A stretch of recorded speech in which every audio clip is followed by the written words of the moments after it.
Comité Ejecutivo Seccional estamos viendo toda la problemática.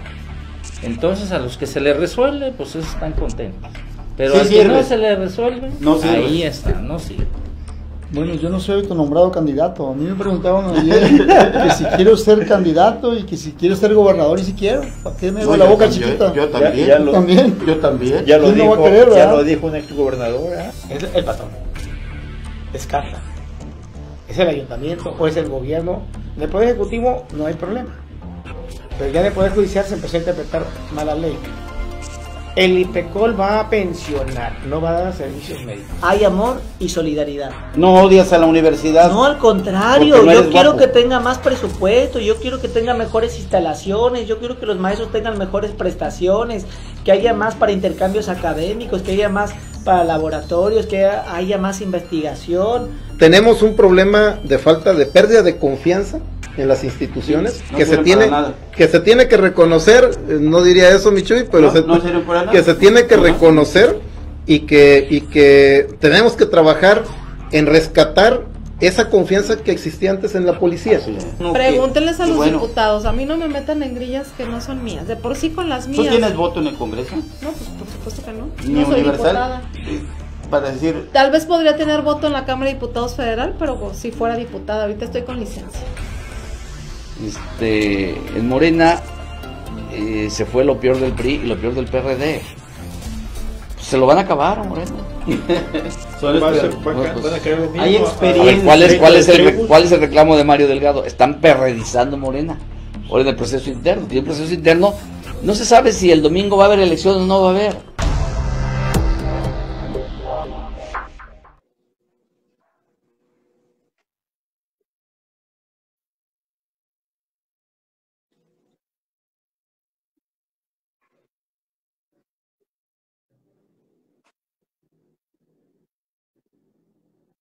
problema ahí ligerón de salud.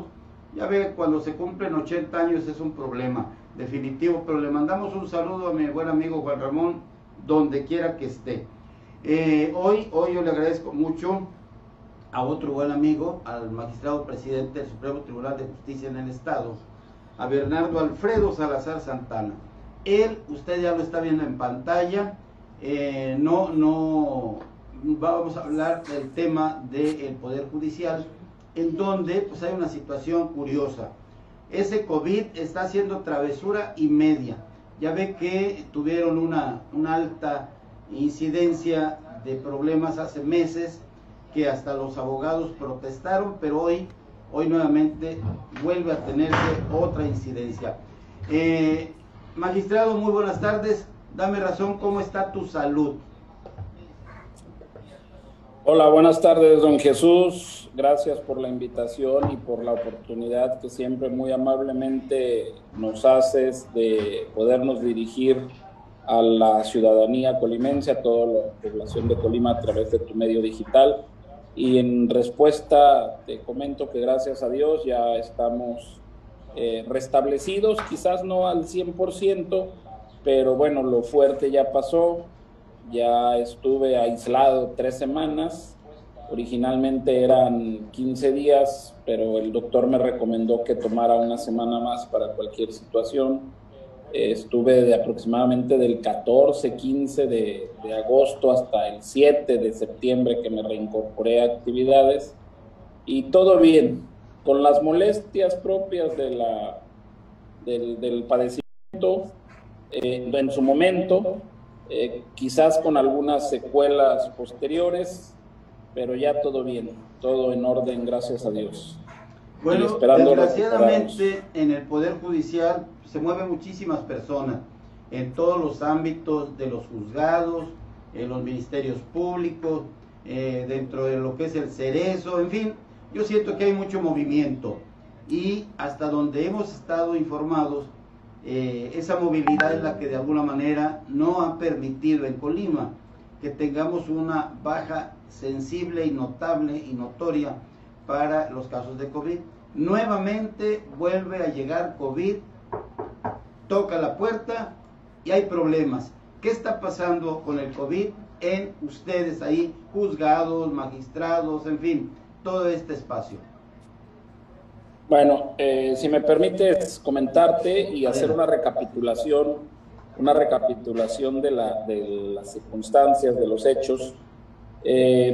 Si mal no recuerdan, cuando se decretó la suspensión de actividades, el cierre de actividades por primera ocasión en el mes de marzo, y que después se fue reiterando de manera paulatina hasta que el 29 de junio, que fue un lunes, se reanudaron actividades jurisdiccionales, actividades en los juzgados del Estado y en todas las áreas jurisdiccionales y administrativas del Poder Judicial. Desde un principio se dijo que teníamos dos situaciones que había que atender. La primera, que era la más importante, la del cuidado de la salud, tanto de empleados del Poder Judicial, empleados trabajadores del Poder Judicial, como de usuarios de los mismos servicios que ofrece el Poder Judicial, y por la otra, seguir garantizando el derecho humano de acceso a la justicia a través precisamente del servicio de administración de justicia que se da por medio de los diferentes órganos jurisdiccionales, juzgados principalmente, Supremo Tribunal de Justicia y salas del Supremo Tribunal de Justicia y también el Centro de Justicia Alternativa, que teníamos que cuidarlo por una situación compleja en este caso. La primera, que se trata de un servicio de primera necesidad, un servicio indispensable, un servicio que no puede ser interrumpido bajo ninguna circunstancia, incluso lo reiteré en varias ocasiones, que es que si revisamos el artículo 29 constitucional que habla de la suspensión de derechos humanos, no considera los servicios de administración de justicia como uno de aquellos que pueden suspenderse bajo ninguna causa, incluso en un estado de excepción o comúnmente llamado estado de sitio.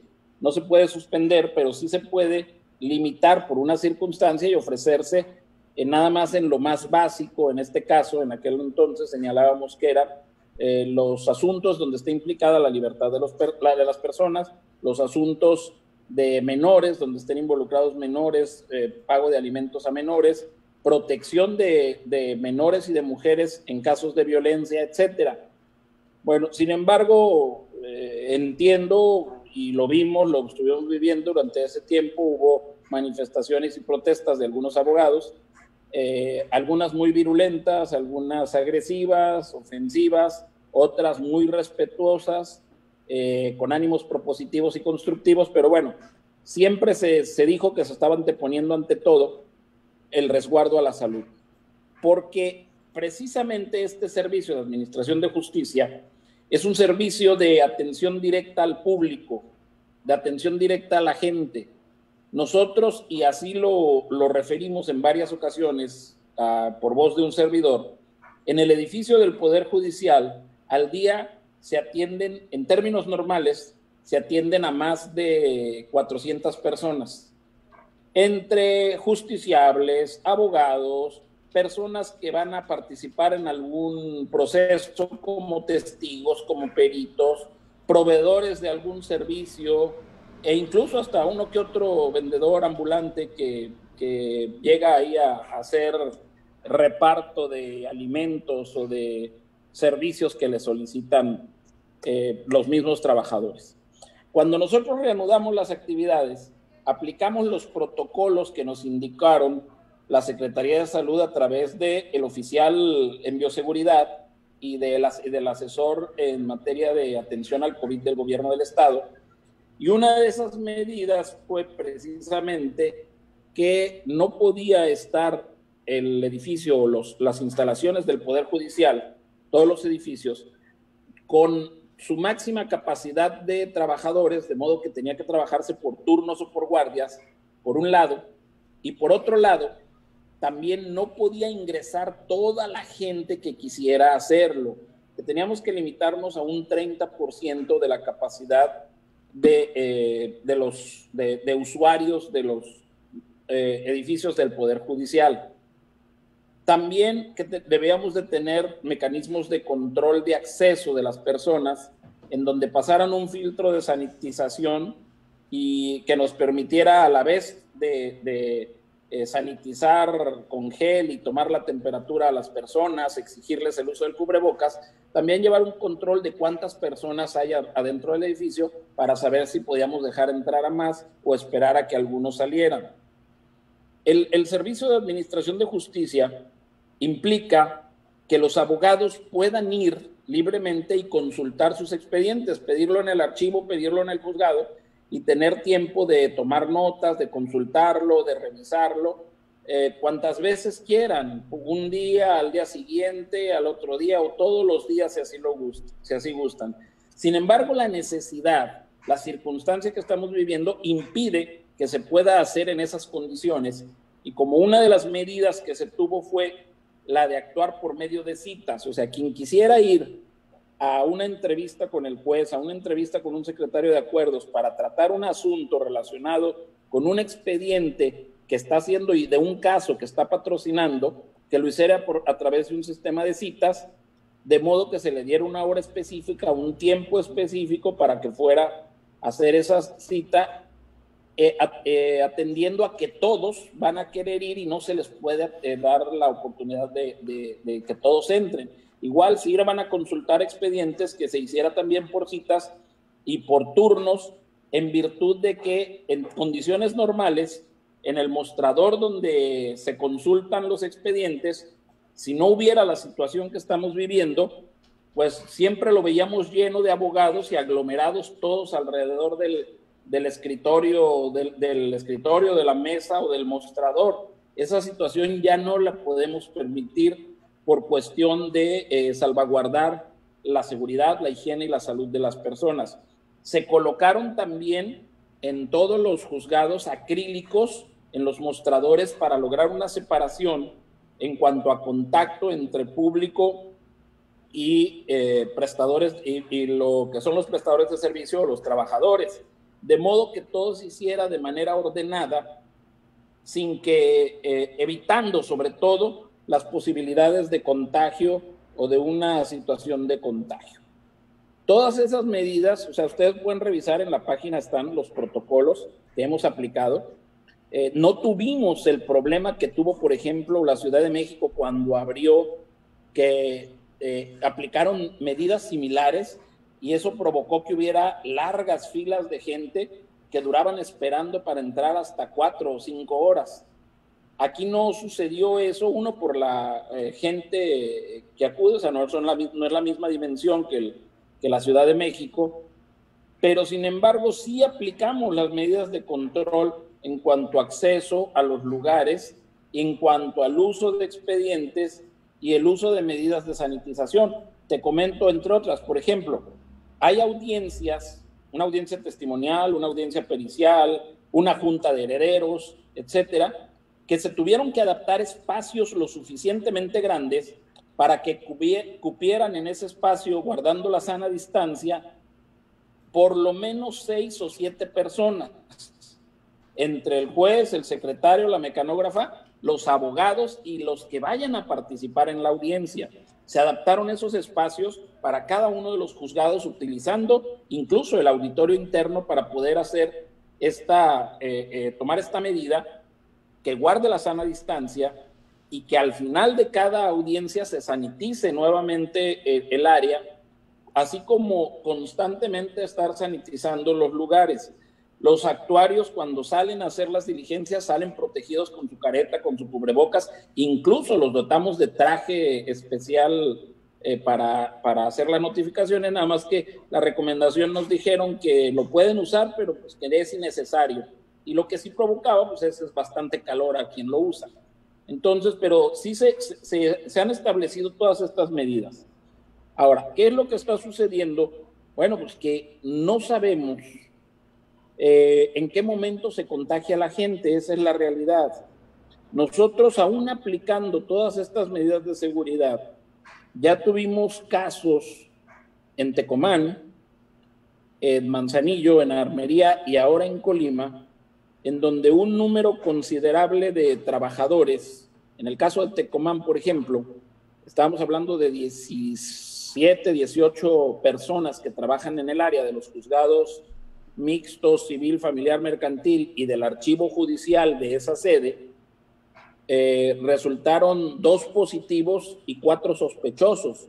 Pues, de acuerdo con el protocolo, ya es un porcentaje considerable de trabajadores que tuvieron contacto a su vez con todos los demás y que nos obligan a tomar la medida de cerrar ese lugar, trabajar a puerta cerrada, aislar a las personas que resultaron positivas o con sospecha de estar contagiados de COVID y no dar el servicio durante 2 semanas para evitar que pudiera haber más contagios. Hay que romper la cadena de contagio, como se dice en los protocolos.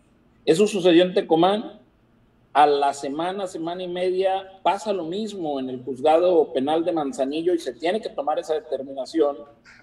Al mismo tiempo, casi al mismo tiempo, sucede en el juzgado de Armería, y ahora nos encontramos en que el sábado yo tuve la noticia de que había una persona ya detectada que trabaja en la sede judicial del sistema de justicia penal adversarial, que ya se encontraba dictaminada como positivo de contagio de COVID-19, y había 4 sospechosos que trabajaban, que están en el área donde ella trabajaba, con síntomas y catalogados como sospechosos.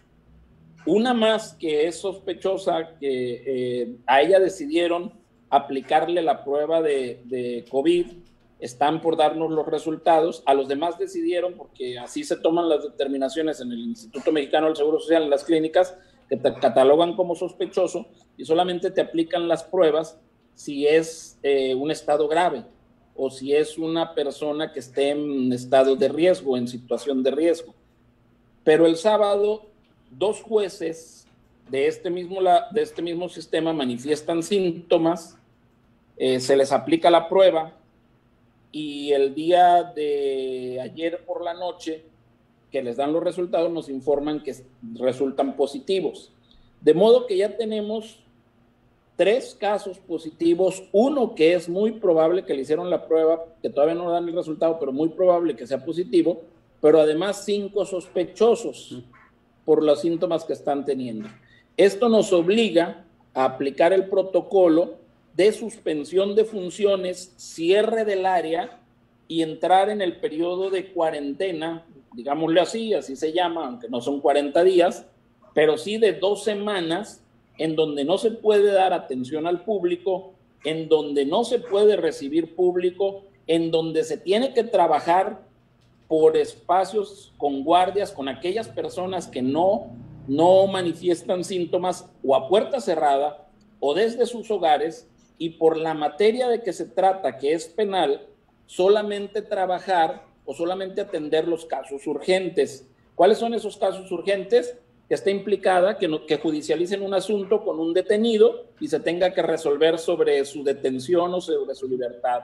La aplicación de una medida cautelar que sea dirigida para salvaguardar derechos de niños, de mujeres violentadas, que tenga que ver con el aseguramiento de alguna medida para garantizar la subsistencia de un menor, que tenga que ver con la libertad de alguien. Por ejemplo, si hay un procedimiento abreviado y ese procedimiento abreviado puede implicar la libertad de esa persona, bueno, pues se atiende, aunque utilicemos los medios remotos, o sea, como lo estamos haciendo ahorita, que la audiencia se desahogue vía videoconferencia. Pero lo que sí estamos obligados a hacer es a cerrar ese lugar ante la posibilidad ya de haber detectado casos positivos en un número considerable y casos sospechosos también en un número considerable, que nos dan la idea de que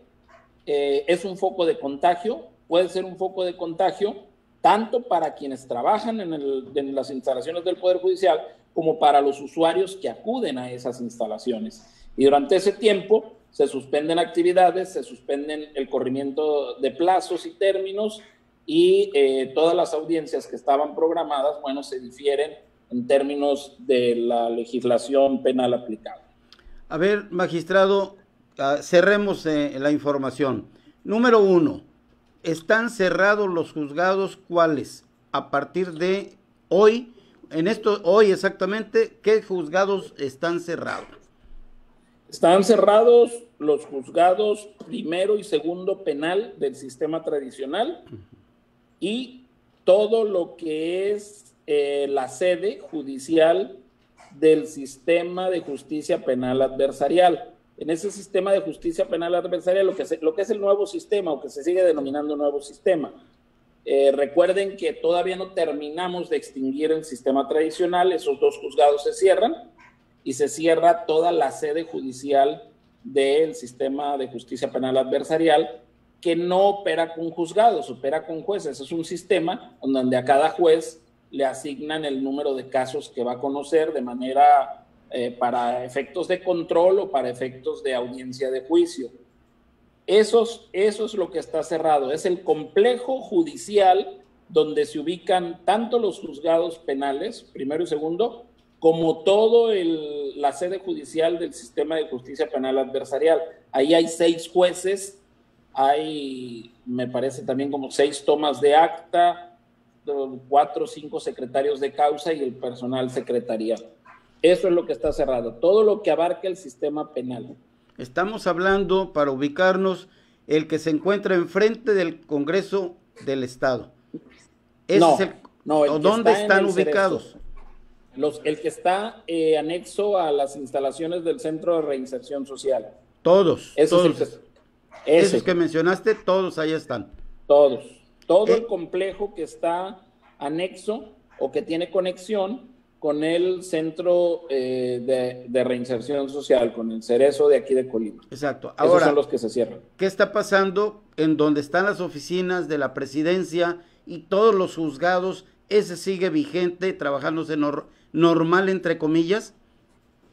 Sí, esos no ha habido, afortunadamente, esperemos que así siga, no ha habido necesidad de tener que suspender funciones porque no hemos detectado alguna situación que implique la posibilidad de un contagio masivo. Hemos tenido casos de gente que ha presentado síntomas y se le ha aislado inmediatamente. Ahí seguimos aplicando las medidas de seguridad y de sanidad que debemos aplicar conforme a los protocolos. Se sigue teniendo la situación de acceso controlado al edificio, bien sea para entregar documentos o bien sea para tener alguna cita en algún órgano jurisdiccional. Los documentos que se ingresan, que vienen de la calle por los abogados, presentados por los abogados, entran en un proceso de sanitización que también se le llama de cuarentena, en donde están resguardados 3 días antes de pasárselos al juzgado, porque tenemos, por recomendaciones de la Comisión de Bioseguridad, del oficial de bioseguridad del Gobierno del Estado, que es un tiempo prudente por si ese documento viene contaminado, es un tiempo prudente para que se elimine el virus. Si son documentos que se deben de atender de manera urgente, por ejemplo, una sentencia de amparo que nos están cumplimentando y que te dan 24 horas para cumplimentarla, se pasan a lo que es la lámpara de ultravioleta para que en ese momento se saniticen, que no la usamos en todos los documentos porque es un proceso en donde se tiene que poner documento por documento o un grupo de documentos y dejarlas de 20 a 30 minutos a la exposición de la luz. Entonces eso sería, nosotros recibimos documentos a veces más de 500 documentos al día, sería una situación de nunca acabar, pero lo que sí se hace es resguardarlos en un sobre, en un lugar donde guardan una especie de cuarentena de 3 días, que es el tiempo en donde si traen algún virus se elimina y después de ahí se pasa al juzgado. Igual se sigue dando la situación de que quien quiera consultar un expediente que solicite la cita. He encontrado muchas quejas de abogados que dicen que este sistema no funciona. Estamos buscando la manera de hacerlo más eficiente. Yo he platicado con los juzgados y la verdad no es que no funcione, es que por la circunstancia y por la situación en que se da, sí es muy lento y es atender uno por uno y bueno, el día, si utilizáramos todo el día nada más tiene 24 horas y las solicitudes de audiencia rebasan el tiempo. Claro. Se les da un tiempo de 15 a 20 minutos. Cuando es consulta de expedientes, creo que es 15 minutos máximo para que lo hagan. Nosotros entendemos que a veces no es suficiente, pero también queremos que los abogados tomen conciencia que atrás de ellos, de que el que llega a consultar un expediente, atrás de ellos hay gente esperando también. Claro. Entonces, por eso se está haciendo o se está llevando a cabo esta medida. Y vaya, lo que vamos a tratar de hacer es eficientizarla, pero no la podemos cancelar en estos momentos porque no podemos permitir que suceda como antes de la pandemia, que todo el cúmulo de abogados o todos los abogados podían entrar, podían estar aglomerados en el escritorio del archivo o en el mostrador del archivo esperando que les den expedientes, que no usen cubrebocas y que no guarden la sana distancia. Eso sí no lo podemos permitir. Entonces vamos a seguir aplicando estos métodos, estas acciones, pero sí vamos a tratar de hacerlos más eficiente para que sea dinámica esta actividad. A ver, aquí nos están preguntando algo interesante. Ya ves que sucedió un hecho lamentable allá en Suchitlán, en el municipio de Comala. Se habla de un posible feminicidio. Este caso, en este momento, como me lo estás explicando y lo estás explicando aquí a la audiencia, pues de alguna manera podría en un momento dado interpretarse que quedara en pausa. ¿Qué va a pasar en este tipo de situaciones? Que pues la gente quiere saber qué va a pasar, se aplica la ley, no se aplica, fue culpable, no fue culpable, en fin. Bueno, comento rápidamente, este asunto, hoy participé en la reunión del Consejo Estatal de Seguridad Pública que se celebró en las instalaciones de la 20ª Zona Militar, y este tema lo sacaron también porque se presentó para su aprobación un protocolo para la atención de los casos de violencia contra las mujeres. Hubo un cuestionamiento o un señalamiento a una mala atención o a omisiones que llevaron a cabo, a omisiones por parte de las autoridades que llevaron o que trajeron como consecuencia este feminicidio. Y yo ahí puntualicé varias cosas. Primero, señalado, el indiciado, que al parecer es el esposo de la víctima, fue detenido el día de ayer, y este tipo de asuntos se judicializó el mismo día de ayer, y este tipo de asuntos son de los considerados como urgentes. Se tiene que resolver la situación de esa persona. El Ministerio Público judicializa el asunto y pide formular la imputación para que sea vinculado a proceso. Eso obliga a que el juez tenga que resolver sobre la situación jurídica de él, puesto que está privado de su libertad. La audiencia de formulación de imputación se celebró el día de hoy y se le formuló imputación por feminicidio y el juez resolvió vincularlo a proceso. O sea, ese asunto no se detuvo, son de los que no se detienen, son de los que están considerados como caso urgente. Por otro lado, y aquí yo aprovecho que me dan la oportunidad de este medio para puntualizar algo que señalé en la mañana. En esta persona, la persona que resultó víctima de feminicidio, ante nosotros, ante el juzgado de órdenes de protección, que no es un juzgado penal, es un juzgado diseñado para hacer valer la ley de acceso a las mujeres a una vida libre de violencia, el día 7 de agosto presentó una solicitud de orden de protección que le fue concedida.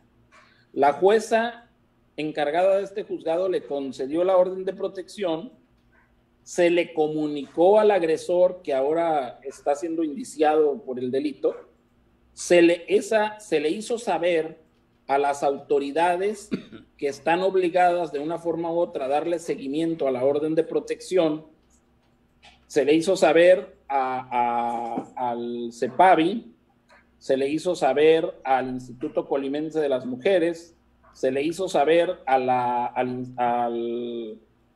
Instituto de Víctimas, se le dio, quien solicitó la orden de protección fue Defensoría Pública y también se le hizo saber a él, a Defensoría Pública. Digo, ahí en el expediente están los oficios donde se les comunica, con acuse de recibo, donde se les comunica, se le hizo saber, incluso le digo a la Comisión de Víctimas, al Instituto Colimense de las Mujeres, a CEPAVI, a Fiscalía, se les hizo saber de la situación de la orden de protección que tenía esta persona. Se le hizo saber al mismo agresor, porque fue personal del juzgado a notificarle la orden de protección. Tenía en su poder a la niña, hija de ambos, se le recogió la niña al señor y se le entregó a la mamá, que ahora resulta víctima. Entonces yo lo que les decía, por medio de la autoridad judicial se hizo lo que se tenía que hacer, porque había una solicitud de orden de protección, se concedió la orden de protección, se le notificó a la persona que tenía restricciones para acercarse y molestar a esa persona, se comunicó a las autoridades a quienes la ley nos dice que le debemos de comunicar que existe esa orden de protección para que estén enterados y le puedan dar seguimiento, que son a los que mencioné. Ahí en el expediente están los acuses de recibo, y bueno, con esa situación queda claro que por parte del Poder Judicial se actuó como debía de haberse actuado, siguiendo los protocolos que debemos aplicar cuando se trata de resolver con perspectiva de género. ¿Qué falló Eso entonces, Bernardo? ¿Qué falló? ¿Cuál fue el fallo? Que de alguna manera, pues la víctima ahí está. Bueno, no podría decir cuál fue el fallo. La orden de protección es una medida para resguardar la seguridad de las mujeres. Yo entiendo que eso no constituye una coraza que impida que la víctima pueda ser agredida, pero sí el victimario tuvo conocimiento que estaba impedido para acercarse a cierta distancia de la víctima. Estaba comunicado, incluso en la diligencia se le quitó a la niña, o sea, se le pidió que entregara a la niña, y en el acta que obra en el expediente no se advierte que hubo oposición de él. Él se la entregó a la mamá y se le restituyó la niña a la víctima. Cuando se comunica a estas instancias es para que estén enterados y haya una cierta vigilancia. Esto, insisto, no impide que en una situación subrepticia es imposible que a todas las personas a las que se les otorga una orden de protección se les ponga un guardián para que las estén cuidando. Es imposible. Pero aquí lo que sí está claro es que debe haber una vigilancia del cumplimiento de esa orden de protección por las autoridades a las que se les comunica que esa persona la tuvo. Aquí quizá lo que pudo haber sucedido,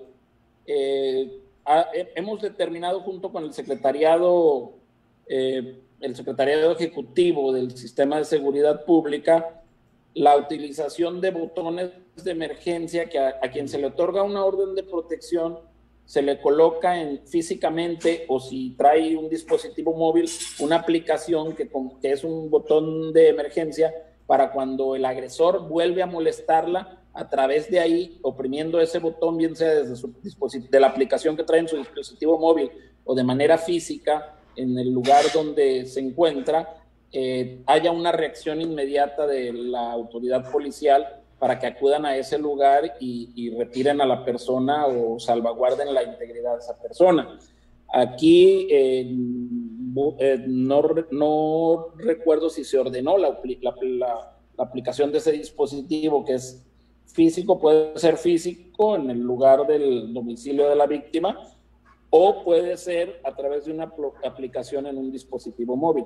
Es lo que habría que ver si se le colocó y si no tuvo oportunidad de hacer uso de ese dispositivo, o si no se ordenó, o si ordenándose no se le puso. Tendría que revisarse dónde estuvo la falla, si es que hubo alguna falla o alguna omisión de parte de la autoridad, de alguna de las autoridades involucradas. Oye, entonces finalmente en el tema, la experiencia que nos deja este caso en Xochitlán, podríamos considerarla para el futuro de siguientes mujeres que se sientan en riesgo de violentarse, de ser violentadas, este tipo de aparato, de, no sé, instrumento, hoy la tecnología nos da tanto y tantas facilidades, podría ser llevado ya a la realidad y a la práctica. De hecho, ya es llevado a la realidad, por un eso botón de es emergencia. llevado, o sea, ya se ha ordenado ponerlos y ya se han puesto. O sea, aquí de mi parte yo lo que puedo hacer es verificar en cuántos casos ya se ha ordenado ponerlos, y con el secretariado ejecutivo del Sistema Estatal de Seguridad Pública que encabeza el contador público Alfredo Chávez, se puede verificar a cuántos se les han colocado este dispositivo, porque ellos son los que lo colocan. Ellos son los que se encargan de que se coloque, bien sea de manera física o a través de una aplicación en el dispositivo móvil, celular, tablet, iPad, etcétera, que ahí se coloque ese dispositivo. Yo lo que sí te puedo decir, don Jesús, es que ya es una realidad. Ya hay juicios donde se ha ordenado que se ponga ese dispositivo, porque ese dispositivo existe y lo tiene el Secretariado Ejecutivo de Seguridad Pública. Bien.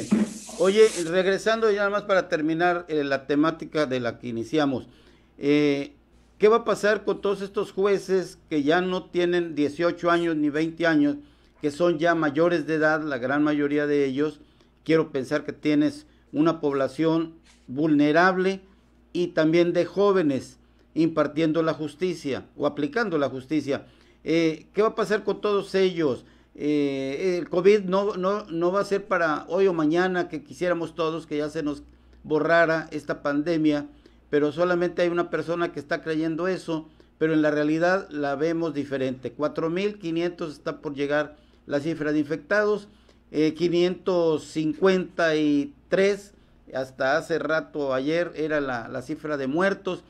Pero, ¿qué pasa con nuestros jueces? ¿Qué pasa con los juzgadores? ¿Qué pasa con todo este equipo de trabajo para la sociedad que está vulnerable? ¿Y qué van a hacer ustedes?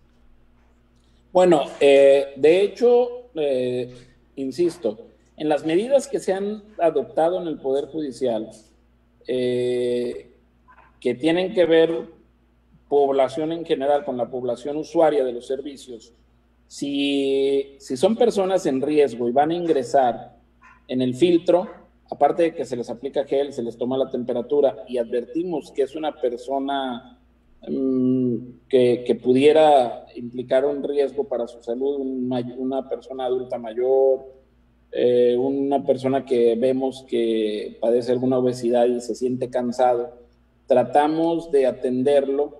O sea, si es factible, pues, por ejemplo, a menores de edad, si van mujeres con niños, le decimos que el infante desafortunadamente no puede ingresar. Si es mayor de edad bajo ese riesgo, bueno, se le da, hay un área donde se les da la espera y que guarden cierta distancia. Y en cuanto a los trabajadores que nosotros tenemos, ellos por lo general trabajan desde su casa. No hay ninguna disposición o obligación de que vayan a hacer el trabajo al juzgado, a su centro de trabajo, si no es necesario. Si es necesario que tengan que acudir a su centro de trabajo, trabajan a puertas cerradas en aislamiento.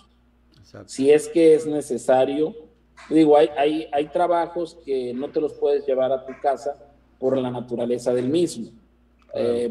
Por ejemplo, si se trata a la persona de atención al público, pues no se puede llevar el trabajo a su casa de atención al público. Simple y sencillamente se le quita de ese lugar, y es una persona de riesgo, se le quita de ese lugar y se le lleva a otro lugar donde pueda hacer una actividad sin que implique un riesgo de contagio.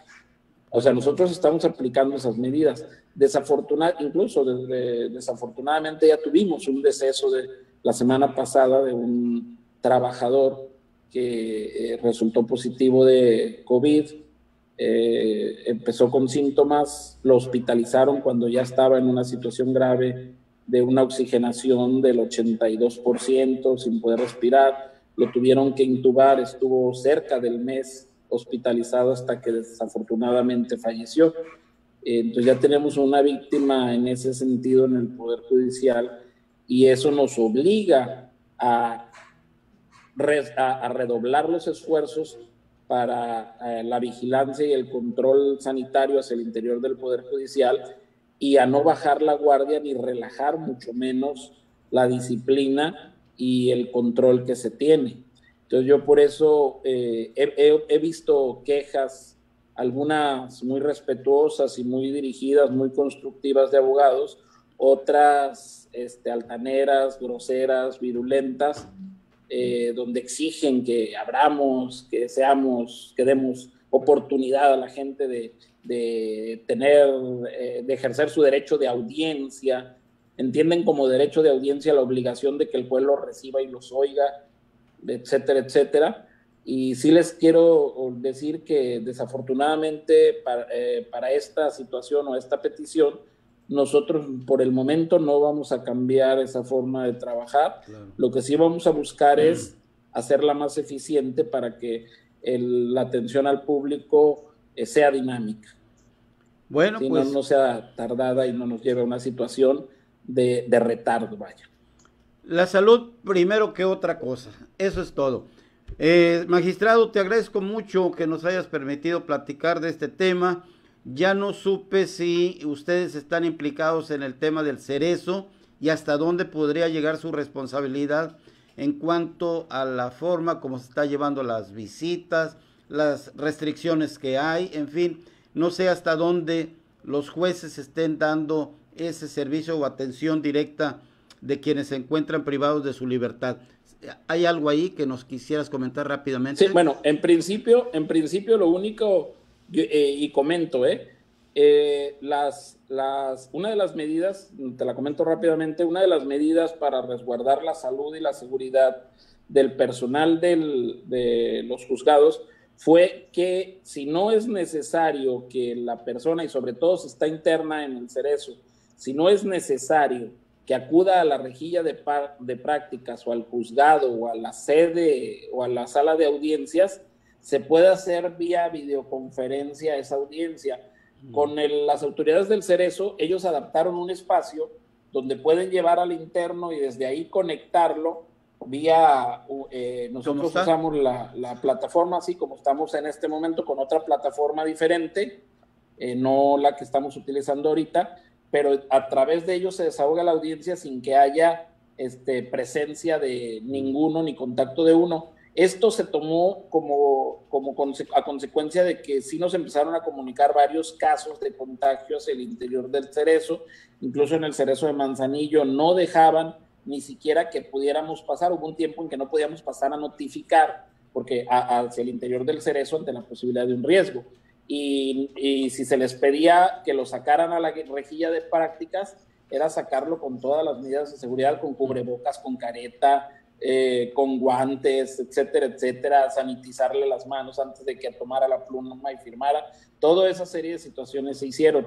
Ahora, eso es nosotros no tenemos control sobre las personas que ingresan o no. Solamente cuando al juez de ejecución de sanciones se le pide una medida de control sobre un interno porque está siendo vulnerado en sus derechos como interno, el juez toma conocimiento y dicta la medida si es que resulta procedente. Por ejemplo, que no los dejen ver o que no dejen pasar a sus familiares a verlo. Los familiares pueden solicitar al juez de control una orden que conozca el caso, que abra una audiencia de control para que analice el caso y vea si el interno, si se le están vulnerando los derechos al no permitirle a sus familiares pasar a visitarlo. Pero es hasta ese momento cuando el juez de control puede tomar una determinación sobre el acceso al lugar, por señalarte un ejemplo. Puede haber más, pero es solamente bajo esa circunstancia.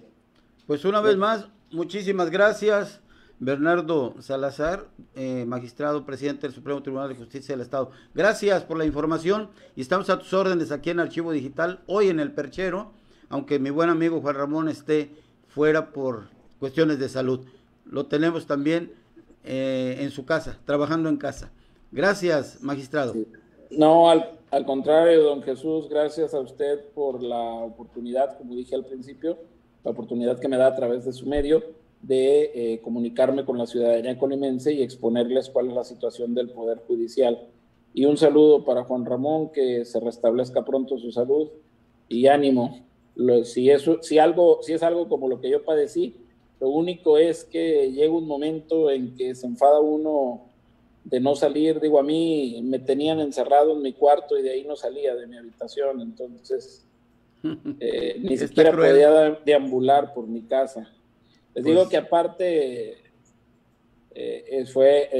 si entraba al baño tenía que limpiarlo y con cloro y hacer toda una limpieza con cloro, y ya después caí en la cuenta que era plan con maña de mi esposa para que yo fuera quien lavara el baño. Sí, ya ves, sirvió de algo. Aprendiste un nuevo oficio. Muchísimas gracias. Exacto. Que tengan muy buena tarde.